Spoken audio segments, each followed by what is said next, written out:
레위기 14장 1절에서 20절 말씀. 여호와께서 모세에게 말씀하여 이르시되 나병 환자가 정결하게 되는 날의 규례는 이러하니 곧 그 사람을 제사장에게로 데려갈 것이요 제사장은 진영에서 나가 진찰할지니 그 환자에게 있던 나병 환부가 나았으면 제사장은 그 정결함을 받을 자를 위하여 명령하여 살아있는 정결한 새 2마리와 백향목 홍색실과 우슬초를 가져오게 하고 제사장은 또 명령하여 그 새 하나는 흐르는 물 위 질그릇 안에서 잡게 하고 다른 새는 산채로 가져다가 백향목과 홍색실과 우슬초와 함께 가져다가 흐르는 물 위에서 잡은 새의 피를 찍어 나병에서 정결함을 받을 자에게 7번 뿌려 정하다 하고 그 살아있는 새는 들에 놓을지며 정결함을 받은 자는 그의 옷을 빨고 모든 털을 밀고 물로 몸을 씻을 것이라. 그리하면 정하리니 그 후에 진영에 들어올 것이나 자기 장막 밖에 이레에 머물 것이요 7째 날에 그 모든 털을 밀되 머리털과 수염과 눈썹을 다 밀고 그의 옷을 빨고 몸을 물에 씻을 것이라. 그리하면 정하리라. 8째 날에 그는 흠없는 어린 순양 2마리와 1년 된 흠없는 어린 암양 1마리와 또 고운 가루 10분의 3 에바에 기름 섞은 소재물과 기름 한 녹을 취할 것이요 정결하게 하는 제사장은 정결함을 받을 자와 그 물건들을 회막문 여호와 앞에 두고 어린 순양 1마리를 가져다가 기름 한 녹과 아울러 속건제를 드리되 여호와 앞에 흔들어 요제를 삼고 그 어린 순양은 거룩한 장소 곧 속죄제와 번제물 잡는 곳에서 잡을 것이며 속건제물은 속죄제물과 마찬가지로 제사장에게 돌릴지니 이는 지극히 거룩한 것이니라. 제사장은 그 속건제물의 피를 취하여 정결함을 받을 자의 오른쪽 깃뿌리와 오른쪽 엄지손가락과 오른쪽 엄지발가락에 바를 것이요 제사장은 또 그 한 녹의 기름을 취하여 자기 왼쪽 손바닥에 따르고 오른쪽 손가락으로 왼쪽 손에 기름을 찍어 그 손가락으로 그것을 여호와 앞에 7번 뿌릴 것이요 손에 남은 기름은 제사장이 정결함을 받을 자의 오른쪽 깃뿌리와 오른쪽 엄지손가락과 오른쪽 엄지발가락 곧 속건제물의 피 위에 바를 것이며 아직도 그 손에 남은 기름은 제사장이 그 정결함을 받은 자의 머리에 바르고 제사장은 여호와 앞에서 그를 위하여 속죄하고 또 제사장은 속죄제를 드려 그 부정함으로 말미암아 정결함을 받을 자를 위하여 속죄하고 그 후에 번제물을 잡을 것이요 제사장은 그 번제와 소제를 제단에 드려 그를 위하여 속죄할 것이라. 그리하면 그가 정결하리라. 아멘. 네, 오늘 우리가 함께 나눌 말씀은 레위기 14장 1절부터 20절까지의 말씀입니다. 또 악성 피부병에 대한 이야기가 계속 진행되고 있죠. 읽기 너무 힘들죠. 저도 읽기 너무 힘듭니다. 오늘은요, 그런데 좀 다른 얘기죠. 악성 피부병에서 다시 일상의 삶을 회복하는 그 과정에 대해서 이야기하고 있는데요. 사실 본문을 읽어보면 그 일상의 삶으로 회복하는 것이 그렇게 쉬운 과정이 아닙니다. 기간도 있고요. 꽤 많은 절차가 필요합니다. 그래서 저는 사실 본문 보면서 뭐 이렇게 복잡한가? 일상으로 돌아가는 게 뭐 이렇게 힘든가? 라는 생각을 좀 했는데 본문을 보면 진영으로 들어오기까지 해야 할 일들, 그리고 진영 안으로 들어와서 장막 밖에서 해야 할 일들, 그리고 드려야 할 여러 제사들, 뭐 이런 이야기들이 기록되어져 있습니다. 고대 사회에서 악성 피부병은 매우 위험한 병으로 간주되었던 것이 분명해요. 전염력이 있기 때문에 전염병이 한번 옮으면 당시에는 쉽지 않았기 때문에 그렇기 때문에 철저한 격리가 분명히 필요했을 것이고 다시 공동체로 들어오는 것에서도 굉장히 절차가 복잡했던 것으로 보입니다. 오늘 본문을 읽으면서 여러분들 그 질문에도 제가 남겼지만, 격리를 하는 동안 이 악성 피부병에 걸렸던 사람은 어떤 생각을 했을까라는 좀 생각을 하면서 읽었습니다. 가족들과 이웃들에게 돌아가고 싶은 마음이 굉장히 컸겠죠. 더불어 그 사람이 하나님과의 교제의 기쁨을 아는 사람이라면 하나님께 나아가서 하나님과 그 기쁨의 교제를 반드시 누리고 싶었을 것입니다.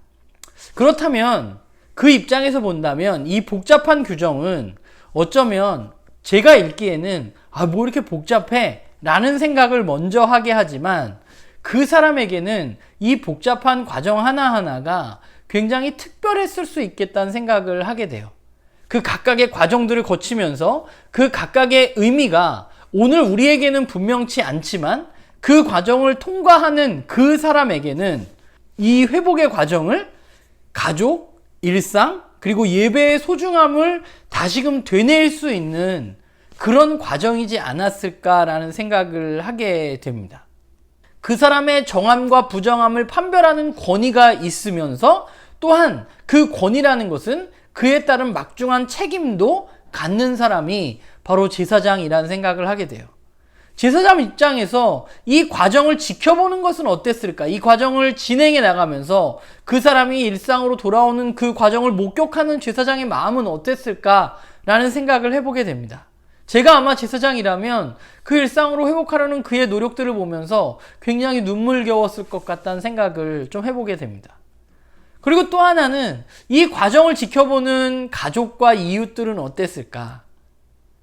피부병으로 고생하는 자신의 가족이 격리되어 있는 것을 겪는 것만으로도 굉장히 고통스러운 일이지만, 안타까운 일이지만, 그러나 이 다시금 돌아오는 이 과정이 이 가족들과 이웃들에게도 저는 분명히 각인되어졌을 수 있을 것이라고 생각합니다.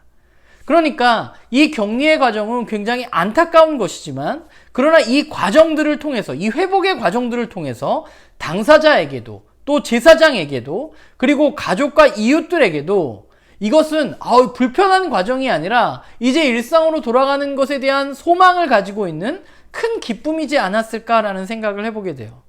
그래서 저는 이 과정들을 보면서 이거 뭐 이렇게 복잡하고 귀찮냐 라고 생각을 하게 되지만, 막상 이 일을 겪고 있는 사람들에게는 일상의 소중함과 예배의 소중함과 공동체와 함께하는 소중함의 기쁨을 기대하게 되고 누리게 되는 시간이 아니었을까라는 상상을 하면서 오늘 말씀을 읽었습니다. 말씀을 읽으면서 그 상황을 겪은 사람, 그리고 제사장, 가족들, 제가 이렇게 얘기를 했는데, 그러면 오늘 나에게는 어떤 의미가 있을까라는 생각을 좀 해보게 되었어요. 앞에서도 이야기했지만 이 복잡한 과정이 불편함이라기보다는 기쁨의 기다림의 시간이었을 수 있겠다는 생각을 제가 좀 하게 됐습니다. 일상으로의 복귀는 그만큼 그야말로 하나님의 은혜이고 기쁨의 시간이었을 거예요. 그리고 그 과정을 겪으면서 그 사람들은 분명히 기억했을 것입니다. 일상의 소중함, 그리고 이 질병으로부터 자유케 하신 하나님의 은혜를 반드시 그들은 생각했을 겁니다. 일상을 잃어본 사람은 일상의 소중함을 알 수 있습니다. 우리가 코로나라는 상황 속에 놓여 있잖아요. 코로나라는 상황 속에서 우리들의 잃어버린 일상들을 좀 생각해 보게 돼요. 마음대로 우리는 누군가를 만날 수도 없고요. 교제할 수도 없습니다. 주일에 우리가 함께 모여서 밥 먹는 것이 참 소중한데 우리는 지금 그러지 못하고 있습니다. 회복이라는 것은 어쩌면 하루아침에 일어나는 일이 아닐 수도 있어요. 긴 과정과 긴 시간이 필요할 겁니다. 그러면 우리가 이 과정을 저는 지금 거치고 있다고 생각하는데, 이 과정을 거치면서 우리는 무엇을 생각할 것인가 생각해보면, 내가 왜 일상을 빼앗겼는가, 왜 나한테 이런 일이 일어나는가 한탄할 것이 아니라, 우리가 해야 할 일은 그 일상의 소중함을 기억하는 것이고, 앞으로의 일상 속에서 그 소중함을 기억하면서 살아가는 것이 우리가 해야 할 일이겠죠. 이 과정 가운데. 우리가 함께 예배드리지 못함, 함께 교제하고 식사하지 못함에 대한 안타까움이 우리들에게 있다면, 우리는 이 기간 동안 이것을 극복해 나가는 이 과정 가운데 그 안타까움을 기억하면서 이 과정을 거치면서 이제 더 이것이 완전히 회복되었을 때 우리는 더 기쁨으로 함께 모여서 예배드리게 될 것, 그리고 우리는 식탁에서 더 아름답게 교제하게 될 것에 대해서 기대하면서 살아갈 수 있지 않나 하는 생각을 해보게 돼요. 저는 그리스도인의 삶에는 진보가 있어야 된다고 생각합니다. 악성 피부병에 대한 이런 많은 규정들은 그들을 격리하는 것에 목적이 분명히 있지 않고 공동체를 지키는 것에 목적이 있었고 그들이 회복하고 일상으로 복귀하는 것에 목적이 있었습니다. 그 과정을 통해서 그것을 겪은 사람, 또 그것을 주관하는 제사장, 그리고 그것을 함께 나누고 있는 공동체 모두가 일상과 가족과 예배, 이 모든 것에 대한 또 다른 생각들, 소중함의 생각들을 하지 않았을까라는 생각을 해보게 됩니다. 코로나로 인해서 우리들 가운데 여러 가지 격리와 또한 제약들이 가득한 지금에 이제 우리는 조금씩 어쩌면 회복을 이제 생각하고 그 과정에 있는지 모르겠어요.